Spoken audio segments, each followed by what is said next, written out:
What could Final Fantasy and Mortal Kombat possibly have in common? I'm sure this is one of the questions that popped into your head when clicking on this video, and while these two series undoubtedly are unique, there are three separate design type aspects to these franchises that make them my top two favorite franchises in gaming. You're watching Rayl Deal Games, and today I'll explain why the intro cinematics and constantly changing art direction and gameplay of Mortal Kombat and Final Fantasy are the things both of these franchises do that I love. With the start of any campaign in Mortal Kombat or Final Fantasy, the player is typically treated with one of the coolest intro cinematics they could possibly see. Most notably among these are the Liberi Fatale intro that starts out Final Fantasy VIII,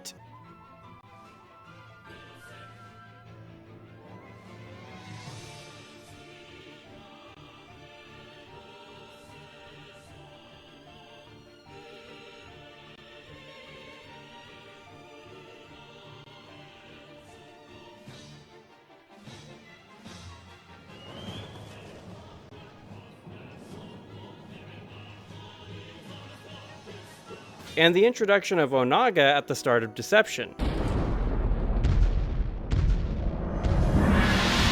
Onaga, former Emperor of Outworld, the Dragon King.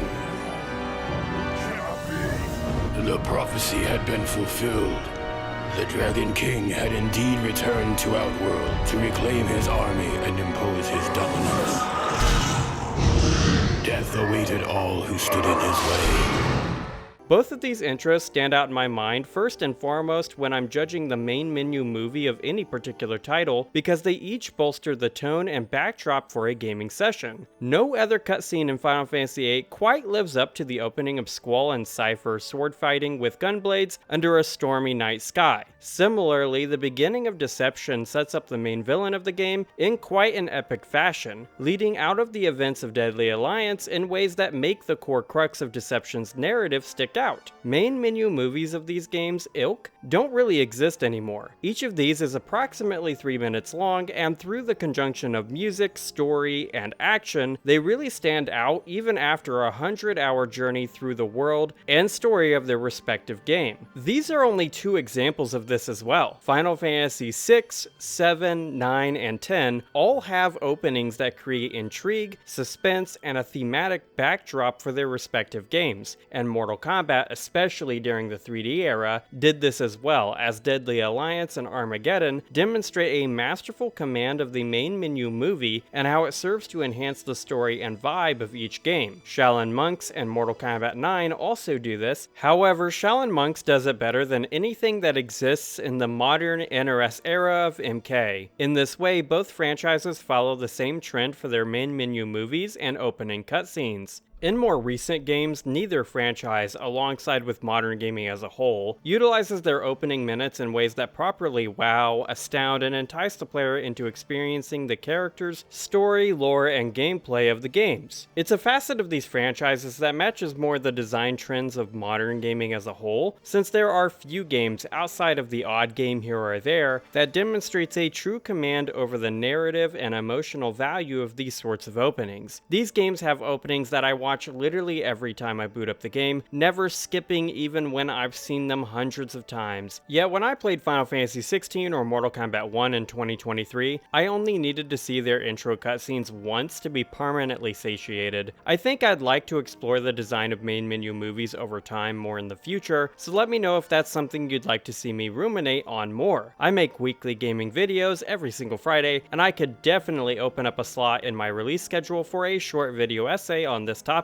If that's something you'd like to see, smash the like button and subscribe, leaving a comment as you do to let me know you're interested. So okay, Mortal Kombat and Final Fantasy weren't alone in their implementation and mastery of the opening cutscene. Many vintage games, most even, managed to pull off these types of openers, but that's not the only reason these two franchises stick so closely together in my head. I mean, these two series have nothing in common in terms of tone, genre, writing, yet they do share a design ethos ethos that I find particularly interesting. Something I value in games is when they're different from what came before, especially when they're different in a way that doesn't sacrifice their core identity. Both Final Fantasy and Mortal Kombat have a distinct feel to their gameplay, and this vibe to their gameplay design has been maintained through each franchise's near existence. The turn-based JRPG goodness of the original Final Fantasy is taken, expanded, enhanced, and iterated upon in its sequels, yet the core identity and feel of the gameplay never changed. Final Fantasy VII's materia system, 8's junction mechanic, X's sphere grid, X2's dress spheres, and 12's license board and gambits are all incredibly different, yet the core identity of the gameplay between each of these is the same. When I pick up FF7 or FF10, I know I'm playing a Final Fantasy game, and in the same way, the gameplay of Mortal Kombat has felt the same ever since MK3. As soon as dial-in combos were introduced, the speed and flow of Mortal Kombat has never really changed. Some games feel slower, but they all feel like Mortal Kombat. I would argue that even the 3D era games, despite their failings in some regards in the balancing department, use the core MK dial-in combo framework to great effect, maintaining the identity of the franchise's gameplay while also completely changing the framing of the gameplay loop. Instead of being 2D fighters, the 3D era, as the name suggests, jumps into the same sphere as Tekken, Dead or Alive, and Soul Calibur. In this way, I love how Final Fantasy and Mortal Kombat reinvent their gameplay with each successive entry, while also maintaining their franchise's mechanical identities. It's a tough line to straddle that I think both franchises have managed to do quite well. Over the last 10 years, Final Fantasy has definitely lost itself in this particular regard, whereas Mortal Kombat has managed to continue this element of the series' design ethos. MKX added the variation mechanic, and MK1 added the cameo system. And while both of these systems foundationally changed the gameplay of each, the core framework of dial-in combos and the MK fighting feel remains. And this is something not a lot of franchises have managed to do for 30 years straight. I think this is one of the key reasons these two franchises are my favorite in gaming history. They reinvent themselves constantly, feeling fresh in every single entry without losing their identity. In this way, each game becomes timeless. There's a reason to go back to Ultimate Mortal Kombat 3 right after Mortal Kombat 11, just like there's a reason to play Final Fantasy V